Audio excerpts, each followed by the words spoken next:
नमस्कार मित्रांनो, आपण 11वीची बायोलॉजीमधला दुसरा चॅप्टर बघितलं आहे. याआधी आपण क्लायटोग्रामपर्यंत बघितलं. आता पुढं बघू फायलोजेनी. फायलोजेनी म्हणजे काय? फायलोजेनी, आपण हा फायलो शब्द कुठेतरी ऐकला आहे आधी, जसं की इथेच आहे पहिल्या ह्या पेजवर की फायलोजेनेटिक दिले बघा. फायलोजेनेटिक म्हणजे काय की असं क्लासिफिकेशन जे इव्होल्युशनवर बेस आहे, जे एखाद्या जीवाच्या बदलानुसार बदलत गेलं आहे, त्याला फायलोजेनेटिक असं म्हणलं आहे. मग आता फायलोजेनी म्हणजे काय? हे फायलोजेनी काय दाखवतं आहे की जसं जसं उत्क्रांती होत गेली, जसं जसं जीव बदलत गेले, तसं तसं त्यांच्यामध्ये काही गोष्टी बदल घडत गेला. त्यांच्यामध्ये काही गोष्टी सिमिलर राहिल्या, तर काही गोष्टी म्हणजे वेगवेगळ्या होत गेला. जसं की मेटाबॉलिक फंक्शनिंग असो, मग त्यांचे इव्होल्युशन असो, तर हे जे बदलत गेलेली गोष्ट आहे ती आपल्याला फायलोजेनीमध्ये मिळते. ही 3 डोमेन कन्सेप्ट आणि व्हिटाकरचे 5 किंगडम सिस्टीम आहे ना, ते ह्याचे एक्झाम्पल आहेत फायलोजेनीचे. आता DNA बारकोडिंग. DNA बारकोडिंग म्हणजे काय? आपल्याला बारकोडिंग माहीत आहे. आपल्या फोनमध्ये आपण कुठं बारकोड स्कॅन करतो, फोनपे असो, गुगल पे असो, त्याच्यामध्ये स्कॅनर असतं. ते जेव्हा आपण स्कॅन करतो तेव्हा काहीतरी आपण पे करण्यासाठी म्हणून त्याचा काहीतरी यूज आहे त्या बारकोडचा. मग इथं पण तसंच आहे. बारकोडिंग DNA बारकोडिंग आहे. आता हे बायोलॉजिकल बारकोडिंग याच्यामध्ये काय दिलं आहे की ही एक मेथड आहे की ज्या DNA बारकोडिंगनुसार त्याचा जे DNA सिक्वेन्स आहे त्याच्यावरून आपण ओळखू शकतो की हा ऑर्गॅनिझम कोणता आहे, हा जीव कोणता आहे, ते आपण त्यांच्या DNA सिक्वेन्सवरून ओळखू शकतो. म्हणजे ह्याला DNA बारकोडिंग असं म्हणतात.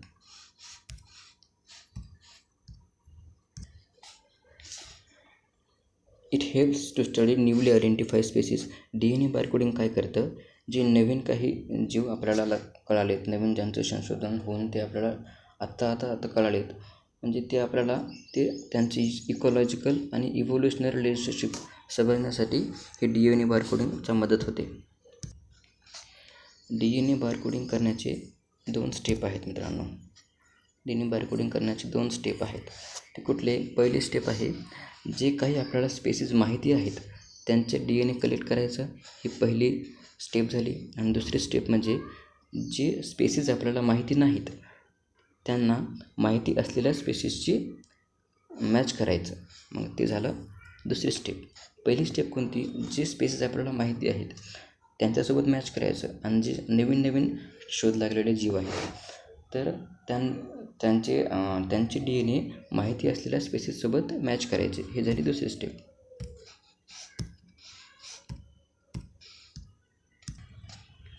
आता दिलं आहे की DNA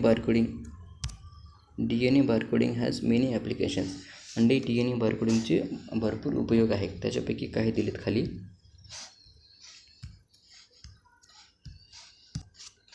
तर हे कुठले आहेत?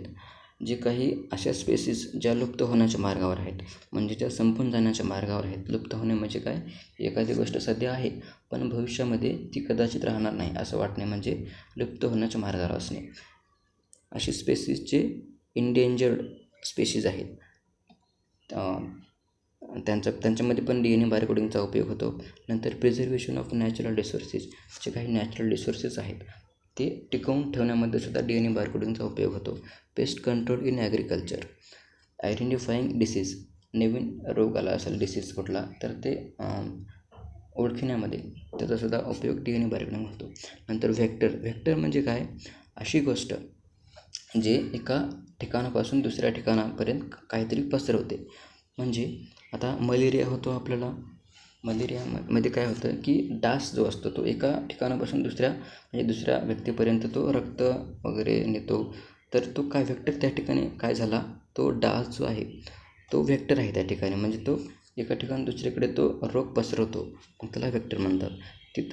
आणि authentication of natural health product and identification of medicinal plants. Identification of medicinal plant म्हणजे काय? आता आपले ही आहे कोरफड आहे. कोरफड काय आहे की ते एक मेडिसिनल प्लांट आहे. त्याचे भरपूर सारे उपयोग आहेत मेडिकलमध्ये. मग त्याचं आयडेंटिफिकेशन करण्यासाठी सुद्धा DNA बारकोडिंगचा उपयोग होतो. Can you tell. हे इथं जे काही प्रश्न दिलेत मित्रांनो, तर ह्या प्रश्नाचे तुम्ही उत्तरं शोधा. ह्याच व्हिडिओमध्ये त्यांचे उत्तरं आहेत. तुम्ही परत परत व्हिडिओ बघा, परत परत तुम्हाला त्याचे उत्तर मिळतील. आता बघू टॅक्झॉनॉमिक कॅटेगरीज. टॅक्झॉनॉमिक कॅटेगरीज म्हणजे काय? टॅक्झॉनॉमिक म्हणजे क्लासिफिकेशन. तर क्लासिफिकेशन हे एकाच प्रकारचं नसतं. क्लासिफिकेशन हे एकाच स्टेपमध्ये पूर्ण होणारी गोष्ट नाही, त्याच्या वेगवेगळ्या गोष्टी आहेत. जसं की इथं दिलं आहे, classification is not a single step process but involves hierarchy of step in which each step represent rank or category. म्हणजे प्रत्येक स्टेपमध्ये त्याची रँक आहे, प्रत्येक स्टेपची कॅटेगरी आहे. तर ते आपल्याला बघायचं आहे. याआधी आपण बघितलं आहे की वेगवेगळ्या जसं की किंगडम, त्याचे डिव्हिजन, त्याचा class, order, family, genus, species हे काय आहे? तर क्लासिफिकेशन करण्याची बेस आहे. म्हणजे कोणत्या गोष्टीवर आपण एखाद्या गोष्टीचं क्लासिफिकेशन करतो आहे, तर तीच म्हणजे द टॅक्झॉनॉमिक कॅटेगरीज दिले. क्लासिफिकेशन करण्यासाठी वेगवेगळ्या गोष्टी आहेत. तर त्याच्यामध्ये कुठल्या कुठल्या आहेत तर बघा, हे kingdom, division, class, order, family, genus, species, categories हे हायरार्किकल सिक्वेन्स आहे. These are compulsory categories. Besides, there are some facultative categories like suborder, subfamily, to be. हे काय आहे आपण पुढे बघणारच आहोत की किंगडम, डिव्हिजन म्हणजे काय, ऑर्डर म्हणजे काय, फॅमिली म्हणजे काय, जीनस म्हणजे काय, स्पेसिस म्हणजे काय, हे कसे अरेंजमेंट असते ह्यांची. सगळ्यात मोठं काय आहे म्हणजे सगळ्यात असं मोठा स्पेसेस आहे का, सगळ्यात मोठा किंगडम आहे, ह्या गोष्टी आपण पुढे बघतोयच. आता बघू टॅक्झॉनॉमिक हायरार्की. टॅक्झॉनॉमिक कॅटेगरी. टॅक्झॉन म्हणजे काय? जसं आपल्या बॉडीमध्ये वेगवेगळे अवयव आहेत, आपण काय बघतो आहे? टॅक्झॉनॉमिक कॅटेगरी बघतो आहे, त्याच्यामधला टॅक्झॉन म्हणजे काय बघतो आहे. जसं आपल्या बॉडीमध्ये वेगवेगळे अवयव आहेत, ते सगळे अवयव बनून एक बॉडी बनते. तसं वेगवेगळे क्लासिफिकेशन मिळून, म्हणजे वेगवेगळे क्लासिफिकेशन म्हणून काहीतरी एक नवीन स्ट्रक्चर बनते, त्याला आपण पुढे बघणार आहेत काय म्हणतं काय नाही. लक्षात काय हे ते टॅक्झॉन म्हणजे एक अवयव आहे. म्हणजे असे भरपूर सारे टॅक्झॉन आहेत, म्हणजे हे टॅक्झॉनॉमिक ग्रुप आहेत, हे क्लासिफिकेशन करण्यासाठी ग्रुप आहे. तसे त्याचे काही काही एक्झाम्पल दिलेत खाली. एन्जिओस्पर्म आहे, डायकोटिलेडॉन आहे, माल्वसी, पॉलीपेटाली. हे नावं समजत नसेल तर टेन्शन घेऊ नका, हे आपण बघूच पुढं काय आहे काय नाही. फक्त एवढं लक्षात ठेवा की टॅक्झॉन म्हणजे क्लासिफिकेशन करण्यासाठी, ते क्लासिफिकेशनचाही छोटासा पार्ट आहे तो एक टॅक्झॉन म्हणजे, बस. पण बघू पुढे आहे काय आहे काय नाही. आता इथं बघा टॅक्झॉन, इथं आला आहे टॅक्झॉन. तर हे काय आहे? हा एक टॅक्झॉन आहे आणि हा एक टॅक्झॉन आहे. म्हणजे काय? तर आता बघा किंगडम इथं दिले प्लांटी आणि ॲनिमलिया. जेवढे काही झाडं झुडपं आहेत ते सगळ्या एका ग्रुपमध्ये येतात. ते झाला एक ग्रुप, म्हणजे त्याला आपण ऐकतो झाडांच्या याच्यामध्ये थोडंसं मोठं आहे म्हणून त्याला किंगडम म्हणतात. मग तसा झाडांचा एक किंगडम असतं, झाडांचा ग्रुप आहे मोठा. मग तसंच ॲनिमलिया आहे, ते ॲनिमलियाचा एक मोठा ग्रुप आहे म्हणून त्याला एक सेपरेट नाव दिले किंगडम. ॲनिमलियामध्ये त्याच्यामध्ये सगळे ॲनिमल येतात. मग आता प्रत्येक ॲनिमल सेम तर नाही, त्याच्यामध्ये काहीतरी फरक आहे ना. मग ते फरक, त्याच्यामध्ये कुठला फरक आहे त्याच्यानुसार हे खालच्या गोष्टी पडत गेल्यात, ते आपण बघणार आहेत काय काय आहे काय नाही. कॉर्डेटा म्हणजे काय, रेप्टेलिया म्हणजे काय. आपण प्रत्येक गोष्ट आहे ना अशी फोडू बघणार आहे की ती काय गोष्ट आहे. तुम्ही टेन्शनच घेऊन बिलकुल नाही घ्यायचं. जसं आपण बघितलं किंगडम म्हणजे तो सगळ्यात मोठं क्लासिफिकेशन आहे. मग आता किंगडम पेक्षा छोटा ग्रुप जो काही आहे त्याला डिव्हिजन किंवा फायलम म्हणतात. डिव्हिजन किंवा फायलम. मग त्याच्यापेक्षा छोटा जो आहे तो क्लास आहे. मग त्याच्यापेक्षाही छोटा त्याला सब क्लास असं म्हणतात. मग सब क्लासपेक्षा छोटा अजून त्याच्यामध्ये सिरीज आहे, त्याच्याहून छोटं ऑर्डर, त्याच्याहून छोटं फॅमिली, त्याच्याहून छोटं जीनस, त्याच्याहून छोटं स्पेसीस. स्पेसीस हा सगळ्यात छोटा येतो म्हणजे सगळ्यामध्ये सगळ्यात छोटं क्लासिफिकेशन आहे हे. आता पुढे बघू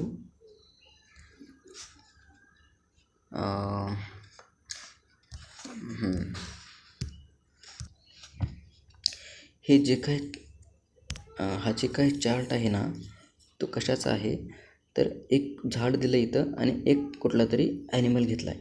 तर हे झाड कोणतं आहे माहिती आहे का? एक गुलाब आहे, चायनीज गुलाब. त्याला इथं दिले खाली चायना रोज. ते त्याचं क्लासिफिकेशन आहे हे. आणि कोब्रा नावाचा जो साप आहे,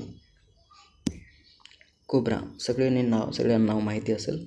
तर त्या ॲनिमल आहे ना तो, तर त्या ॲनिमलचं क्लासिफिकेशन दिलं आहे.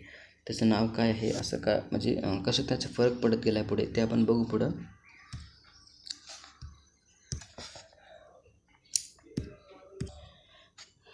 तर आता बघू युनिट्स ऑफ क्लासिफिकेशन.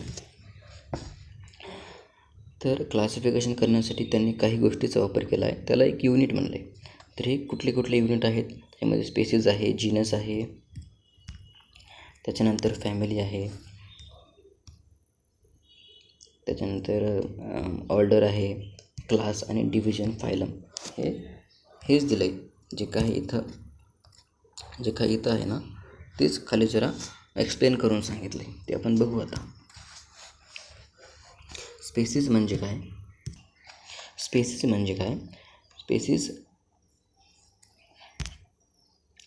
स्पेसिस हे एक बेसिक युनिट आहे.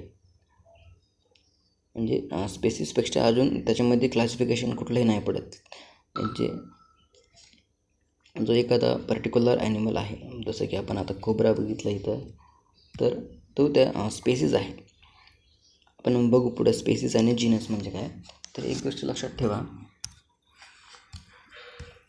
स्पेसिस खूप जास्त स्पेसिस मिळून एक जीनस बनतो आणि खूप जास्त स्पेसिस मिळून एक जीनस बनतो.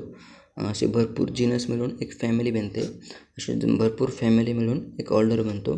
भरपूर ऑर्डर मिळून एक सिरीज बनते. तर असे सिरीज मिळून सब क्लास बनतात. सब क्लास मिळून क्लास, तर क्लास मिळून फायलम बनतो आणि फायलम मिळून एक किंगडम बनतो. मग किंगडमला फोडून त्यांनी फायलम बनवलं आहे. मग फायलममध्ये अजून त्यांनी फोडून क्लास बनवला आहे. क्लासचे परत सब क्लास, सिरीज, ऑर्डर आणि फॅमिली, जीनस आणि स्पेसिसपर्यंत आले ते. म्हणजेच काय, आता स्पेसिसला आपण फोडू शकत नाही. स्पेसिस हा युनिट बेसिक युनिट आहे. त्याच्यामध्ये आता क्लासिफिकेशन होऊच शकत नाही, म्हणून त्याला बेसिक युनिट म्हणलं आहे. तर हे काय आहे? It is a group of organism that can interpret under natural condition to produce fertile offspring. म्हणजे तो ॲनिमलचा एक ग्रुप आहे जो की आता त्याच्यापासून नवीन ॲनिमल बनवतो. नवीन ॲनिमल तो स्टेबल आहे, स्टॅटिक युनिट आहे ते. हावेवर नवीन मॉडर्न टॅक्झॉनॉमी.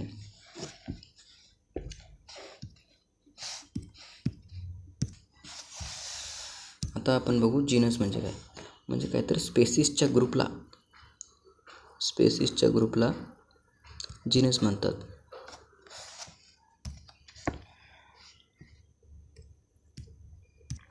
तर तो कोणता आहे मग स्पेसिसचा ग्रुप?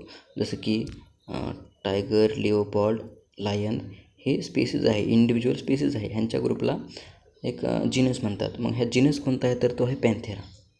एक्झाम्पल दिलं, एवढंच आहे की स्पेसिसच्या ग्रुपला जीनस म्हणतात, बाकी काही नाही.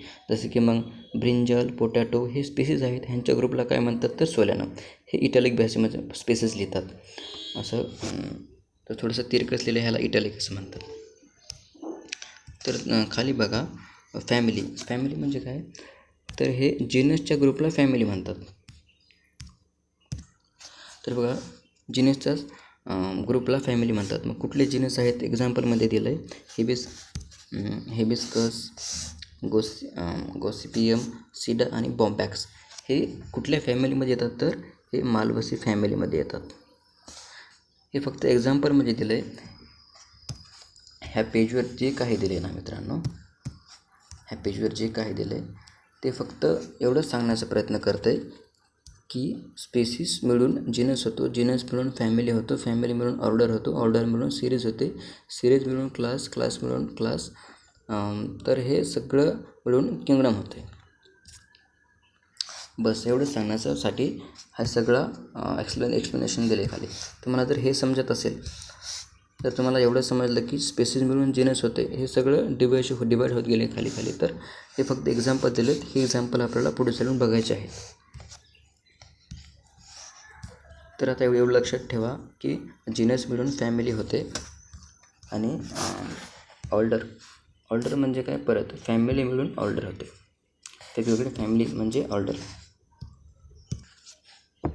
तर त्या कुठल्या फॅमिली आहेत, हे पॅरिसी, ब्रासिसी आणि फॅमिलीचं जे शेवटी आहे ना, ई असे जे 3 शब्द आहेत हे सगळीकडे कॉमन आहेत बघा. म्हणजे हे म्हणजे काय, तर फॅमिली आहे असं दाखवतं. हे ओळखण्यासाठी एक हिंट आहे. EACEAE असा शब्द आला की ओळखून घ्यायचं ती फॅमिली आहे. मग ही फॅमिली जी आहे ना, ती कुठल्या ऑर्डरमध्ये येते, तर ती पेरॅटल्स ह्या ऑर्डरमध्ये येते. आता बघा, आता डॉगची आणि कॅटची जी फॅमिली आहे ना, ते एकाच ऑर्डरमध्ये येते. ती कुठलं ऑर्डर आहे, तर कार्निव्होरा. हे लक्षात ठेवा, फॅमिलीच्या शेवटी जे असतात ना ते CEAC. तुम्हाला जरी माहिती नसलं की हे एखादा शब्द दिला इथं, तो फॅमिली आहे, ऑर्डर आहे का अजून काही आहे ओळखायचं असेल तर बघायचं शेवटी काय दिले, CEAE असं जरी दिसत असेल तर ती फॅमिली आहे असं ओळखून घ्या. तर खाली बघा, परत क्लास म्हणजे काय. आता क्लास म्हणजे काय, तेच वेगवेगळे ऑर्डर मिळून क्लास बनला आहे. तर ते कुठला ऑर्डर आहे, कार्निव्होरा.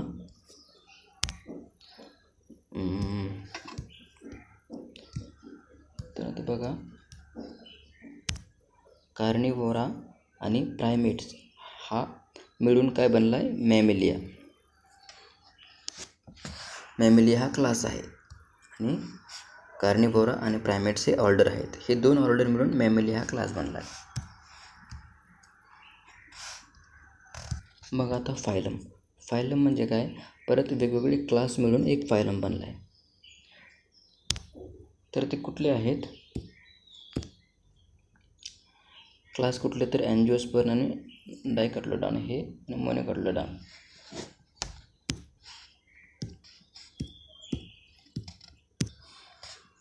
तसंच वेगवेगळे